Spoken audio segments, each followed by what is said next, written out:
Assalamualaikum warahmatullahi wabarakatuh. Perkenalkan, nama saya Tiara Agnesia. Saya berasal dari kampus Tairokan Bagan Batu, jurusan PGMI semester 1. Untuk memenuhi tugas akhir semester, saya akan menjelaskan sedikit tentang mata kuliah komputer yang telah saya pelajari di semester 1 ini. Semoga apa yang saya jelaskan dapat bermanfaat bagi teman-teman semua. Selamat mendengarkan.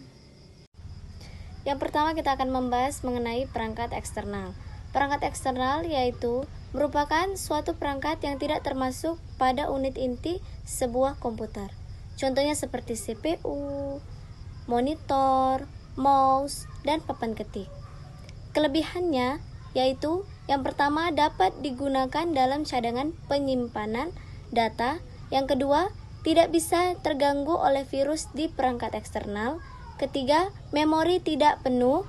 Yang keempat, bisa digunakan sewaktu-waktu jika dibutuhkan.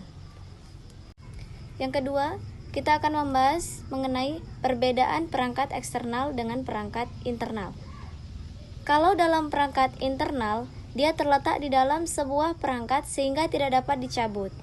Sedangkan perangkat eksternal berada di luar perangkat dan dapat dicabut dari sebuah perangkat. Yang kedua, data pada memori eksternal lebih sulit dipindahkan karena terdapat pengaman. Sedangkan pada memori eksternal mudah dipindahkan karena tidak terdapat pengaman.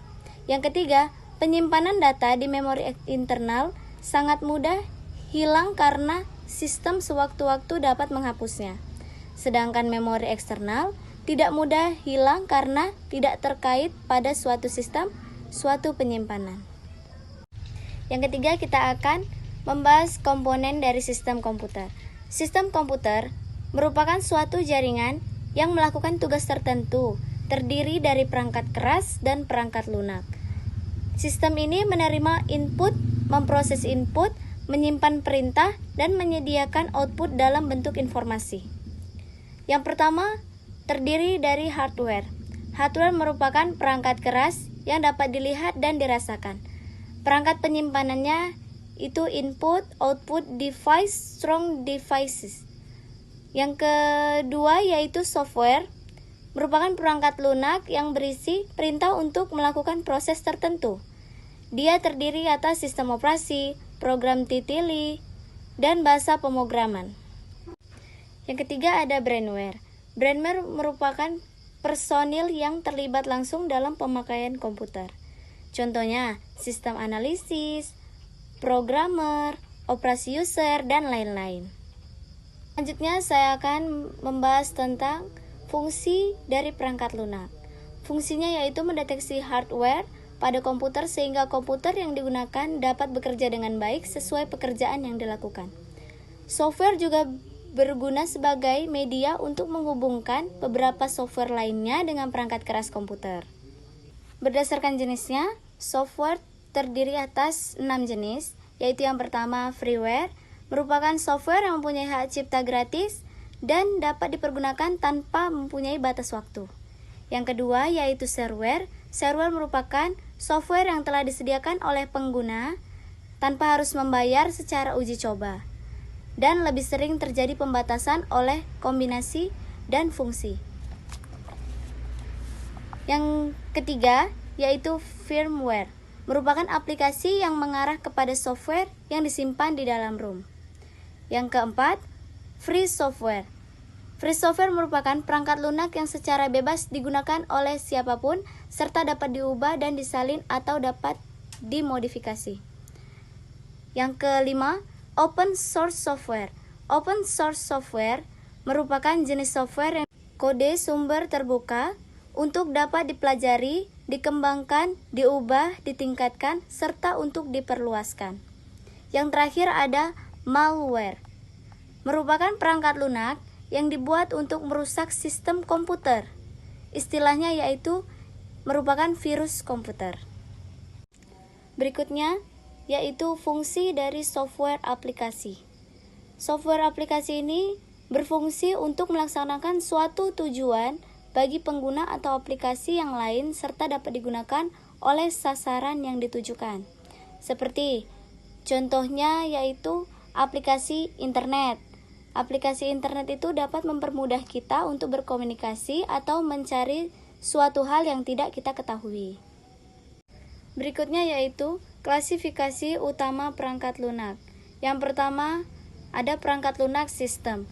Perangkat lunak sistem ini membantu pengguna dan perangkat keras untuk berfungsi dan berinteraksi satu sama lain.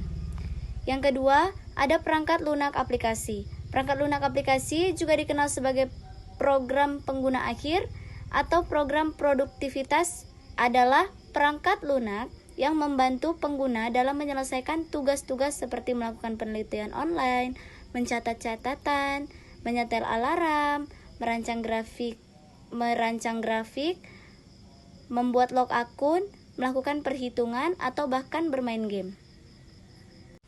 Nah, di sini perbedaan perangkat lunak sistem dengan perangkat lunak aplikasi yaitu perangkat lunak sistem berfungsi sebagai antarmuka antar pengguna dan perangkat keras, sedangkan perangkat lunak aplikasi adalah program yang melakukan tugas tertentu, misalnya menyiapkan dokumen, mengatur Windows, serta untuk permainan atau game. Nah, kali ini kita akan membahas mengenai Microsoft Word. Microsoft Word, cara mengaktifkannya ada dua cara, yaitu yang pertama, melalui menu program. Dengan langkah-langkah, klik pada tombol Start, Alt Program, Microsoft Office, lalu buka Microsoft Office 2007.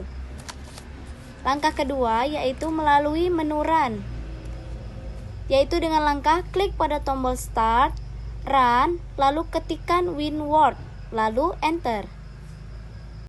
Microsoft Word mempunyai beberapa manfaat, antara lain mempermudah proses surat menyurat dan pembuatan dokumen, meminimalisir kesalahan penulisan karena memiliki fitur autocorrect dan cek ejaan dan grammar. Yang ketiga, memiliki template yang dapat digunakan untuk membuat dokumen sesuai kebutuhan. Yang keempat, mempermudah proses pengeditan. Microsoft Word juga memiliki kelebihan dan kekurangan. Kelebihannya yaitu tampilan mudah dimengerti bahkan untuk pemula sekalipun. Yang kedua, terdapat fitur dasar yang berguna untuk menulis dan mengedit dokumen. Yang ketiga, memiliki beberapa versi yang lebih upgrade daripada versi sebelumnya. Yang keempat, fitur terbaru lebih memudahkan pengguna. Misalnya adalah fitur reference yang berguna untuk membuat daftar pustaka atau daftar isi secara mudah. Selain itu, kekurangannya yaitu harga lisensi yang tidak murah.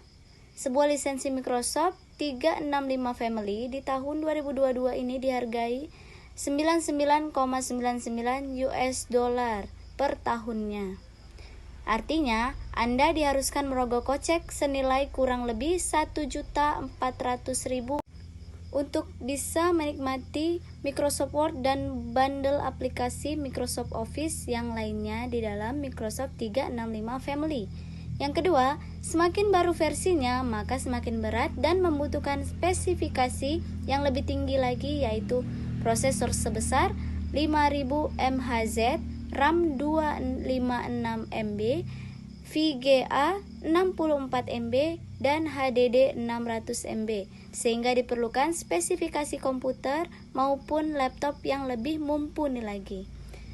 Yang ketiga, pada versi terbaru terdapat perubahan tampilan sehingga pengguna versi lama akan sedikit kebingungan untuk memilih fitur karena letaknya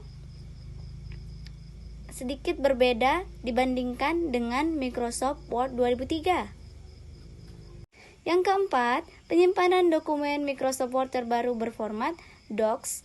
Jadi, jika dibuka di Microsoft Word lama seperti 2003, tidak akan bisa terbaca. Yang kelima, dapat menyebabkan laptop atau PC menjadi lemot karena spesifikasinya yang berat. Nah, yang terakhir, saya akan menjelaskan mengenai Tab Ribbon.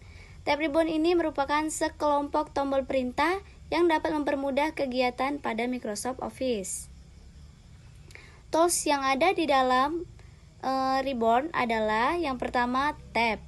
Tab yaitu sederetan menu yang ditandai untuk teks seperti page layout, reference, mailings, review, dan view.